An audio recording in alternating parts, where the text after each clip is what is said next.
हम आ गए हैं गर्स कुआ गर्स वेल। ये अल अवाली डिस्ट्रिक्ट कुर्बान रोड पे है, मस्जिद नबवी के साउथ पर।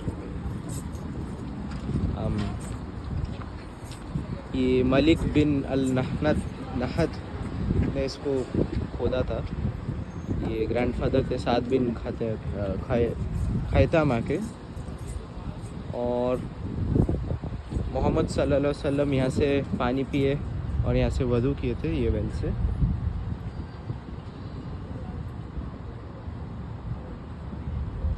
और अली बिन अबी तालिब को बोला गया था, सल्लल्लाहु अलैहि वसल्लम ने उन्हें कहा कि मुझे नहलाना मेरे इंतकाल के बाद ये घर स्वेल के पानी से।